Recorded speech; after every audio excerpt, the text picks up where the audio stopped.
তত্ত্বাবধায়ক সরকার ব্যবস্থা বাতিল করাটা যখন কোর্ট বলছেন অবৈধ, দ্যাট মিনস ইন আদার ওয়ার্ডস তত্ত্বাবধায়ক সরকার সিস্টেম বৈধ। এটা হলো একটা ইন্টারপ্রিটেশন। দ্বিতীয় ইন্টারপ্রিটেশন হলো, আপনি যদি 13 অ্যামেন্ডমেন্টের জাজমেন্টের কথা চিন্তা করেন, 13th অ্যামেন্ডমেন্টের জাজমেন্টেও ওখানে 7 জন আনঅ্যানিমাসলি বলেছিলেন তত্ত্বাবধায়ক সরকারের আন্ডারে অন্তত 2টি নির্বাচন হতে হবে। 7 জনের মধ্যে আবার পরবর্তীতে 3 জন পোল্টি মেরেছিলেন। জ্ঞানপাপী একজন জাজ ছিলেন, খায়রুল হক নাম। উনি মূল জাজমেন্ট থেকে ডেভিয়েট করে 17 মাস পরে, এই আইন আসার পরে, এই আইন জাজমেন্টটা দিলেন এই আইনটা পাশ হওয়ার আগে, জাজমেন্ট রিলিজ করলেন এই আইন আসার 17 মাস পরে। সেখানে যে উনি রায় দিলেন যে ঠিক আছে পরবর্তী 2টা নির্বাচন হবে, তবে পার্লামেন্ট ঠিক করবে কোন ফর্মে হবে। ওনাদের থেকে দলছুট হয়ে সিনাবাবু বললেন যে না, আগামী 2টাই হবে কেয়ারটেকারের আন্ডারে, তবে আপনার জুডিশিয়ারিকে বাদ রাখা উচিত। আর আগের 3 জন তো বলেছিলেন যে এটা তত্ত্বাবধায়ক সরকার বৈধ। খায়রুল হক সাহেবের সাথে তাল মিলালেন। জুডিশিয়ারি ধ্বংস মানিক যতটুকু করেছে, আবার জুডিশিয়ারিকে ধ্বংসের পিছনে মূল অনেকগুলো দায়ের মধ্যে সৈয়দ মাহমুদ হোসেন নামে একজন জজ ছিলেন। জাস্ট এইভাবে কোট করেন, he is one of the most instrumental persons, যেই জুডিশিয়ারিকে ধ্বংস করে দিয়ে গেছে। ওপেন কোর্ট, এগুলো সাজা হওয়া উচিত। এইগুলোর কারণে আজকে বাংলাদেশে গণতন্ত্র নির্বাসিত, বাংলাদেশে মানুষ হত্যা হয়েছে, বাংলাদেশে খুন হয়েছে, বাংলাদেশে মানবতা বিরোধী অপরাধ হয়েছে, গুম হয়েছে, মৃত মানুষের বিরুদ্ধেও মামলা হয়েছে। তো এই জায়গাটায় আপনার তত্ত্বাবধায়ক সরকার ব্যবস্থা সংবিধানের সাথে সাংঘর্ষিক না। অন্তর্বর্তী সরকার সাংবিধানিকভাবেই বৈধ সরকার। আর্টিকেল 106-এ ওপিনিয়ন নিয়ে করা হয়েছে, এবং আর্টিকেল 106-এর প্রেক্ষাপটে অর্ডারের মধ্যেই দিয়েছেন চিফ জাস্টিসের নেতৃত্বে যে ফুল বেঞ্চ, তারা যে 106-এ ওপিনিয়ন দিলেন, এটা কিন্তু সাংবিধানিক ওপিনিয়ন। আপিল বিভাগের সাংবিধানিক ওপিনিয়নে বলেছেন, রাষ্ট্রপতি ওনাদের কাছে বলেছেন সংসদ ভেঙে দেওয়া হয়েছে, প্রধানমন্ত্রী চলে গেছেন, অন্য কাউকে ডেকে সরকার গঠন করা সম্ভব নয়। এই পরিস্থিতিতে রাষ্ট্রপতি অন্তর্বর্তীকালীন সরকার গঠন করতে আইনি কোনো বাধা আছে কিনা। সেখানে সুপ্রিম কোর্ট গোটা প্রেক্ষাপট বিবেচনায় নিয়ে সুপ্রিম কোর্ট বলছেন যে এটা বৈধ এবং সাংবিধানিক সরকার হবে। ওইটার সাথে তত্ত্বাবধায়ক সরকারের কোনো সাংঘর্ষিক কোনো পজিশন নাই।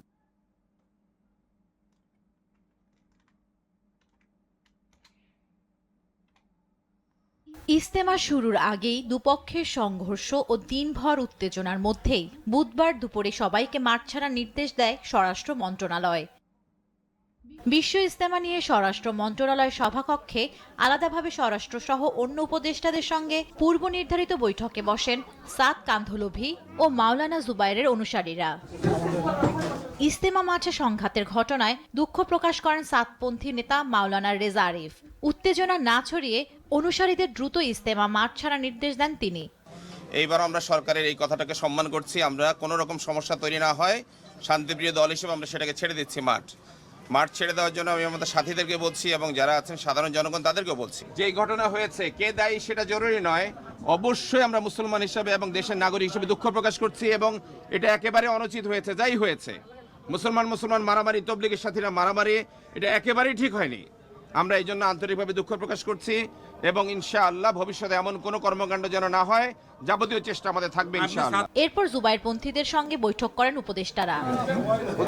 সংঘর্ষ হত্যার জন্য সাতপন্থীদের দায়ী করে সন্ত্রাসী সংগঠন হিসেবে নিষিদ্ধের দাবি জানান জুবায়েরপন্থী নেতা মামুনুল হক।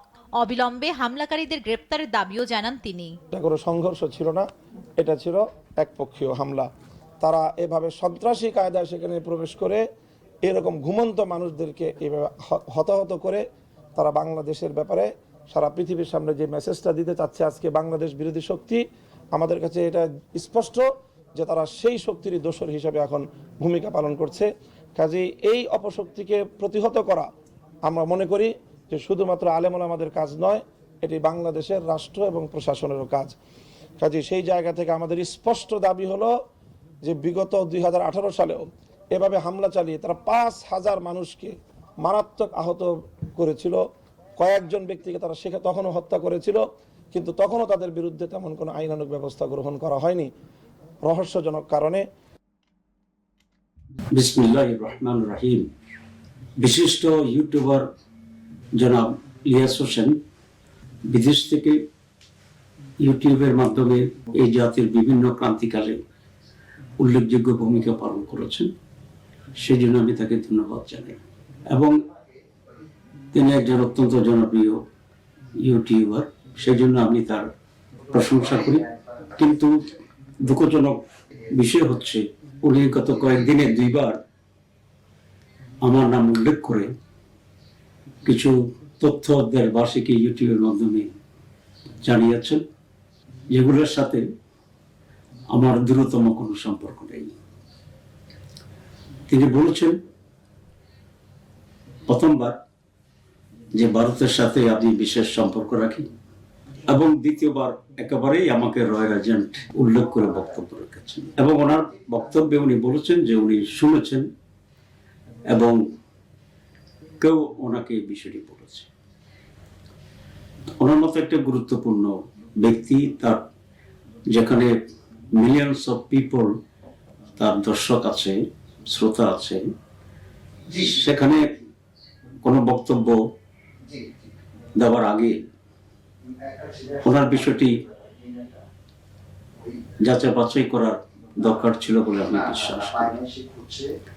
কেউ কিছু একটা বলেছে আর তদন্ত বা যাচাই বাছাই না করে উনি ইউটিউবে এটা প্রচার করে দেবেন, এটি সমীচীন নয় বলে আমি মনে করি, এবং এতে করে সত্যের অপলাপ হইতে পারে। এ বিষয়ে আমার বক্তব্য অত্যন্ত স্পষ্ট যে আমি ভারত বা নয়, কোনো বিদেশের কোনো গোয়েন্দা সংস্থার সাথেই আমার বিশেষ কোনো সম্পর্ক নেই, এবং আমি যে দল করি এটি অত্যন্ত উচ্চ নৈতিকতা এবং জবাবদিহিতার ভিত্তিতে পরিচালিত হয়। উনি জামাত ইসলামীকে তদন্ত করার কথা বলেছেন। আসলে তদন্ত করে সত্য উদ্ঘাটন করা এটাও ওই ব্যক্তি বা সংস্থার দায়িত্ব যিনি নিজে এরকম তথ্য দেন। আমি আশা করি বিষয়টি উনি খতিয়ে দেখবেন, এবং যদি তিনি সুস্পষ্ট কোনো প্রমাণ না পান তাহলে বিষয়টি যে উনি সঠিক বলেননি সেটা ওনার ইউটিউবের মাধ্যমে উনি ওনার শ্রোতাদেরকে এবং জাতিকে জানাবেন। আরেকটি বিষয়ে উনি কথা বলেছেন যে বিশিষ্ট সাংবাদিক জনাব নাইমুর রহমান সাহেব 5 আগস্টের পরে আমার বাসায় আশ্রয় নিয়েছিলেন এবং ওনাকে ভারতে চলে যাওয়ার ক্ষেত্রে আমি সহযোগিতা করেছি। বাস্তব সত্য হচ্ছে জনাব নাইমুর রহমান সাহেবের সাথে ফিজিক্যালি আমার কখনোই দেখা হয়নি, সুতরাং আমার বাসায় থাকা তো কোনো প্রশ্নই আসে না। আর তিনি যে ভারতে পালিয়ে গেছেন সেই তথ্যটিও আমি প্রথম জানতে পেরেছি জনাব ইলিয়াস হোসেনের বক্তব্যের মাধ্যমে। আমি প্রথম জানতে পারলাম যে সাংবাদিক নাইমুর রহমান সাহেব ভারতে পালিয়ে গেছেন। সুতরাং এখানে ওনাকে ভারতে পালিয়ে যাওয়ার আমি সহায়তা করেছি বলে উনি বক্তব্য রেখেছেন।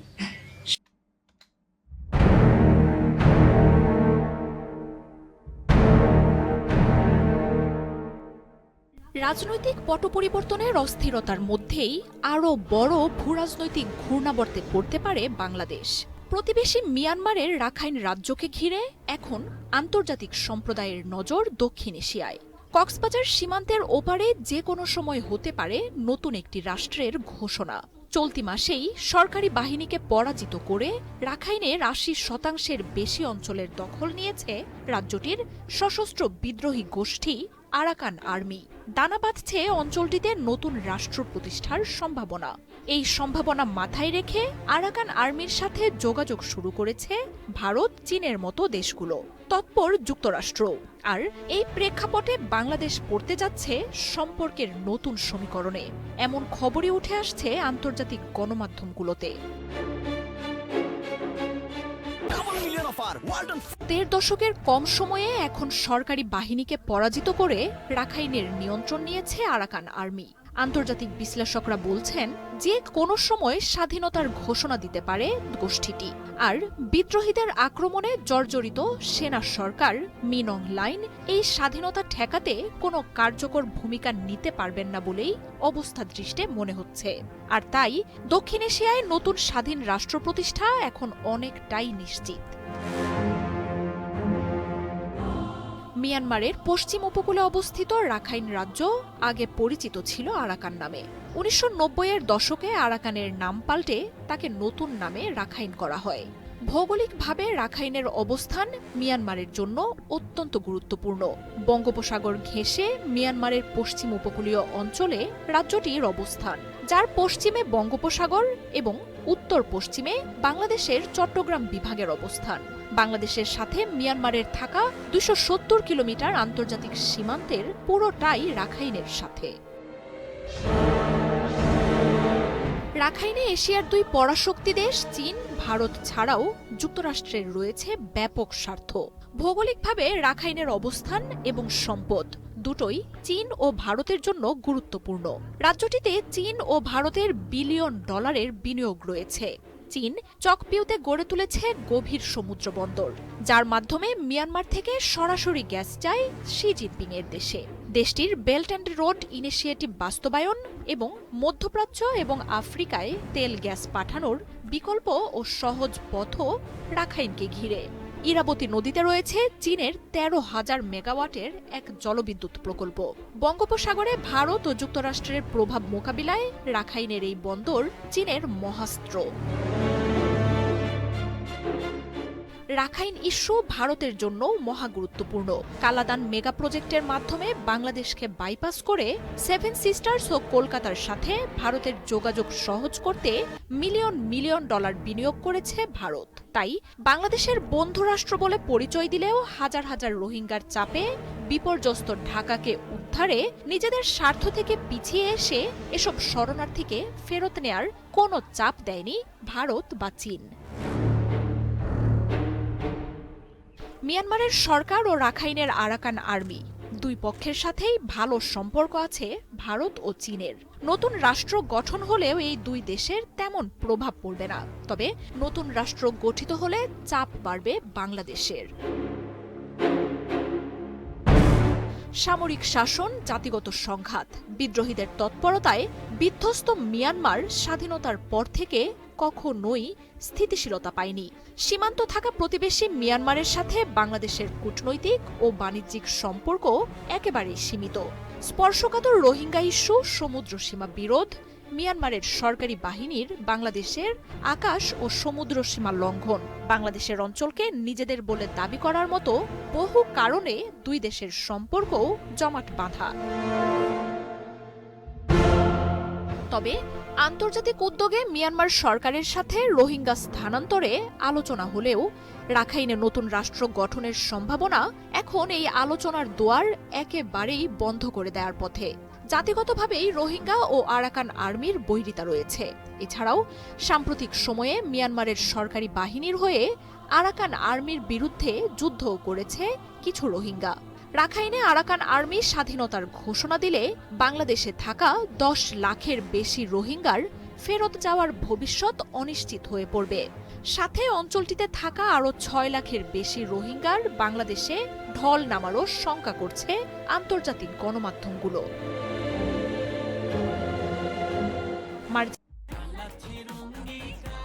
প্রাণ লাচ্ছি 200 ml এখন 5 টাকা কমে মাত্র 20 টাকায়। প্রাণ লাচ্ছি, খুব খাচ্ছি, আরাম পাচ্ছি।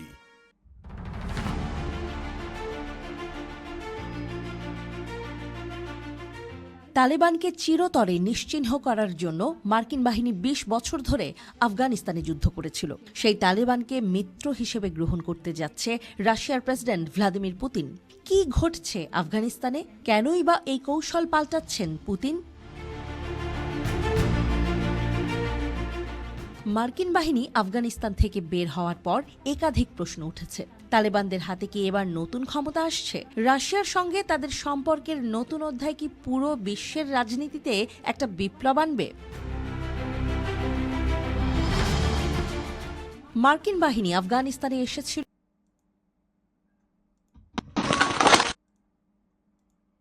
লুৎফুজ্জামান বাবর, ওনার আসলে আর কয়টি মামলা আছে আর পুরোপুরি কারামুক্ত আসলে কিভাবে হবেন, বা কয়টি মামলা হলে আর কি হতে পারে? জি, লুৎফুজ্জামান বাবর সাহেবের যে কয়টি মামলা ছিল অলমোস্ট সব মামলায় শেষ হয়ে গেছে। এই 10 ট্রাক অস্ত্র মামলার একটি অংশ এখনো বাকি আছে। 10 ট্রাক অস্ত্র মামলার দুটো অংশ ছিল, একটিতে মৃত্যুদণ্ড হয়েছিল যা স্পেশাল পাওয়ার সেক্টর মামলা, আরেকটি হলো আর্মস অ্যাক্ট, এটাতে যাবজ্জীবন সাজা হয়েছে। তো আর্মস অ্যাক্টের পার্টটুকু বাদ আছে। আর্মস অ্যাক্টের পার্টটুকু শুনানি হয়ে খালাস পেলে উনি জেল থেকে মুক্তি পেতে আর কোনো বাধা থাকবে না। বাকি সব মামলায় উনি খালাস পেয়ে গেছেন ইতিমধ্যে, সবগুলো মামলায় নিষ্পত্তি হয়ে গেছে। শুধু একটা মামলার একাংশ বাকি আছে।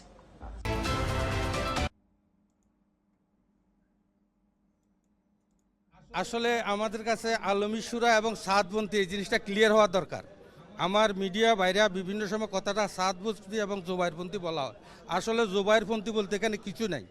জোবাইরপন্থী মানে জোবাইর হলো আমাদের বাংলাদেশে যে আমাদের কাকরাইলের যে প্রধান মুরব্বী, জিনার নামে কাকরাইল মুর্শিদের উনি মোতোয়াল্লি, একই সাথে কাকরাইল মুসলিমের উনি মোতামিম, এবং এখানের ভিতরে উনি স্থায়ী খতিব এবং ইমাম।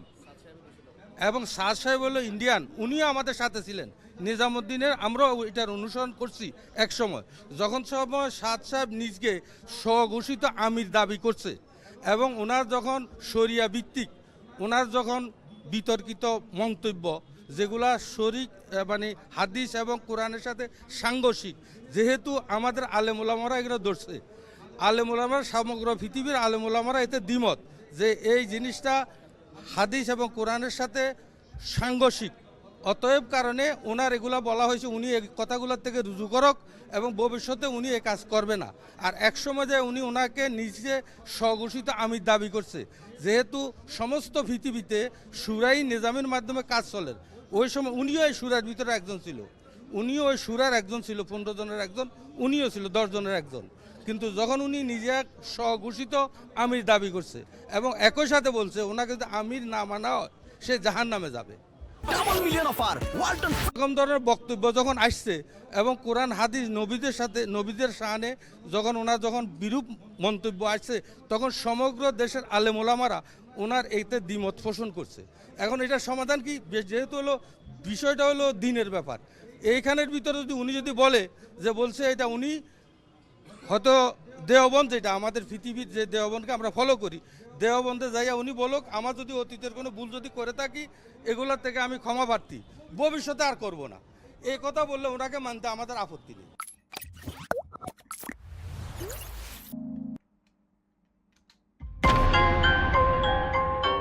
1974 সালের 27 জুন ঘড়িতে সময় সকাল 11টা, ঢাকা বিমানবন্দরে অবতরণ করে পাকিস্তান ইন্টারন্যাশনাল এয়ারলাইন্সের একটি বিশেষ ফ্লাইট।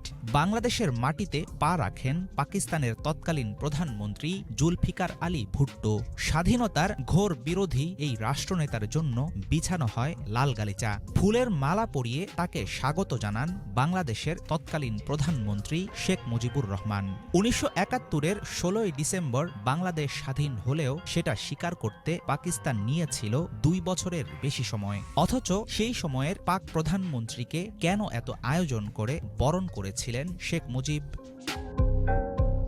আন্তর্জাতিক পরিমণ্ডলে স্বাধীন দেশ হিসাবে 1972-এর মাঝামাঝি সময়ের মধ্যেই সোভিয়েত ও পশ্চিমাপন্থী দেশগুলোর স্বীকৃতি পায় বাংলাদেশ। তবে 72 থেকে 75 সাল পর্যন্ত পাকিস্তানের হস্তক্ষেপের কারণে জাতিসংঘের সদস্যপদ লাভ ও বিভিন্ন ইসলামিক দেশের স্বীকৃতি পেতে বিরোধিতার মুখে পড়ে ঢাকা। কিন্তু ১৯৭৪ সালে পাকিস্তানের পক্ষ থেকে বাংলাদেশের অস্তিত্ব স্বীকার করার মাত্র ৪ মাসের মাথায় রাষ্ট্রীয় সফরে প্রথমবারের মতো ঢাকায় নামেন কোনো পাক প্রধানমন্ত্রী। কি ছিল ভুট্টোর সেই আগমনের উদ্দেশ্য? কূটনৈতিক সম্পর্ক তৈরিই কি ছিল আসল কারণ? তৎকালীন বিভিন্ন পত্রপত্রিকা ও প্রকাশিত সংবাদ থেকে জানা যায়, জুলফিকার আলী ভুট্টোর ৩ দিনের রাষ্ট্রীয় সফরের প্রধান লক্ষ্য ছিল পাকিস্তান ও বাংলাদেশের মাঝে চলমান শত্রুতার মনোভাব দূর করা, অচলাবস্থার সমাধান ও সম্পর্ক স্বাভাবিক করা। ১৯৭১-এর গণহত্যা ও আগ্রাসনকে বেদনাদায়ক বলে আখ্যা দিয়ে সম্পূর্ণ দায় ভুট্টো চাপিয়ে দিয়েছিলেন পাকিস্তানের তৎকালীন সামরিক শাসকদের উপর। দুই দেশের মধ্যে বন্ধুত্বপূর্ণ সম্পর্ক স্থাপনের আহ্বানও জানিয়েছিলেন তিনি। অথচ পাকিস্তানের কাছে বাংলাদেশের পাওনা রাষ্ট্রীয় সম্পত্তির ভাগ চাইলে সে ব্যাপারে রাজি হননি এই পাক প্রধানমন্ত্রী। কূটনৈতিক পদক্ষেপ কিংবা রাজনৈতিক কৌশল, এমন কোনো কারণেই হয়তো জুলফিকার আলী ভুট্টোকে সাদরে গ্রহণ করেছিল শেখ মুজিবের নেতৃত্বাধীন সরকার। তোপ দাগিয়ে তাকে গ্রহণ করা, তার সম্মানে রাষ্ট্রীয় নৈশভোজ, পাকিস্তানের জাতীয় সঙ্গীত বাজানো কিংবা স্মৃতিসৌধে তাকে নিয়ে যাওয়া, এসব কার্যক্রম আন্তর্জাতিক রীতির অংশ হলেও ভুট্টোকে সহজে নেয়নি এদেশের জনতা। বিমানবন্দরে তার বিরুদ্ধে বিক্ষোভ প্রদর্শন করেছিল ৭১-এ নির্যাতনের শিকার ও স্বজনহারা মানুষ। এছাড়াও জাতীয় স্মৃতিসৌধে কালো পতাকা হাতে তার বিরুদ্ধে অবস্থান নিয়েছিল হাজারো জনতা। বাংলাদেশের সাথে পাকিস্তানের সম্পর্ক সবসময় একটি সংবেদনশীল বিষয়। এই নিয়ে চলেছে নানা ধরনের রাজনীতি। বিশ্লেষকদের অনেকেই মনে করেন, ভারতের সাথে আওয়ামী লীগের গভীর বন্ধুত্বের কারণে পাকিস্তানকে গুরুত্ব দেয়নি বাংলাদেশ। তবে অন্তর্বর্তী সরকার দায়িত্ব গ্রহণের পর দুই দেশের বৈরী অবস্থান থেকে সরে আসা নিয়ে দেখা দিয়েছে ইতিবাচক নানা পদক্ষেপ। কিন্তু অতীতের গণহত্যা, মুক্তিযুদ্ধের ক্ষতিপূরণ, অবিভক্ত পাকিস্তানের সম্পদের ভাগাভাগি ও আটকে পড়া বিহারীদের পুনর্বাসন সহ অমীমাংসিত বিভিন্ন সমস্যার সমাধান না হলে ১৯৭৪ সালে ভুট্টোর সফরের মতোই বিফলে যেতে পারে নতুন সম্ভাবনা। ধারাকে এটাকে উল্লঙ্ঘিত করছে, সংবিধানের ধারাকে আক্রমণ করছে বিজেপি পরিচালিত উত্তরপ্রদেশ। এক দেশ এক দল, এক দেশ এক ভাষা, এক দেশ এক ধর্ম, এক দেশ এক জাতি, এই ধরনের মানুষকে চাপিয়ে দেওয়ার চেষ্টা। কিন্তু বিজেপির ধর্মীয় রাজনীতিটাকে শুধুমাত্র করে ভোটে সম্মান, এই ভালোবাসাকে শ্রদ্ধা দেখিয়ে ওনারা বাসায় না গিয়ে না ঘুমিয়ে সারা রাত আপনাদের এই মিটিংয়ে হাজির হয়েছেন। অতএব আমি কোনো মিটিংয়ে কোনো মেহমানের নাম উল্লেখ করি না, কিন্তু এটা একটা কৃতজ্ঞতার বিষয় হয়ে দাঁড়িয়েছে, যেহেতু তারা আপনাদেরকে ওয়াদা দিয়েছেন। সার্জিস এবং হাসনাত, আমারও কৃতজ্ঞতা যে তারা এই দুই বীর আজকে এসছেন আপনাদের মনের কষ্টের কথা শুনবার জন্য। আপনাদের প্রতিনিধি দলের সাথে আমার একাধিকবার কথা হয়েছে।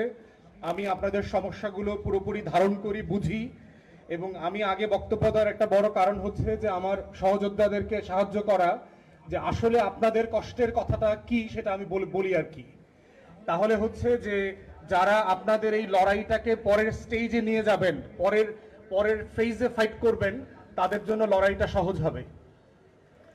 প্রথম কথা হচ্ছে, আইনে সিটি কর্পোরেশনকে 14 থেকে ঘটনা হয়েছে, ওকে দিনের বেলা 3বার বলা হয়েছে, ওর চকি সরানো হয়েছে নিজে। আমি নিজে চকি সরাইছি। চকি সরানোর পরে আমি বলছি, ভাই চকি নিয়ে যাবো, আপনার দোকান বসতে দেবো না, আপনি ফুটপাতে যান, রাস্তায় বসা যাবে না। উনি বলছে, ভাই দয়া করে চকি দেন, দোকান বসাবো না। দ্বিতীয়বার আসছি, তাও সে একই কথা। তৃতীয়বার আসছি, উনি দোকান সরাই দেবেন, এই আর কি শেষ। দোকান আমি সরাই, দোকান থাকবে না।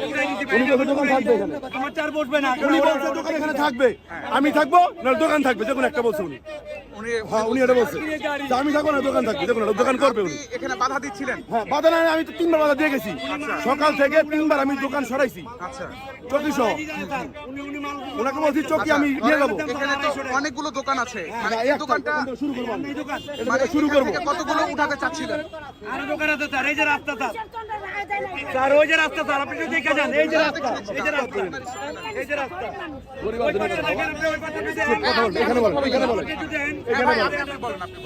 বলার কিছু নাই, ওনাকে 3-4 বার দিনে একদিনে সরানো হয়েছে।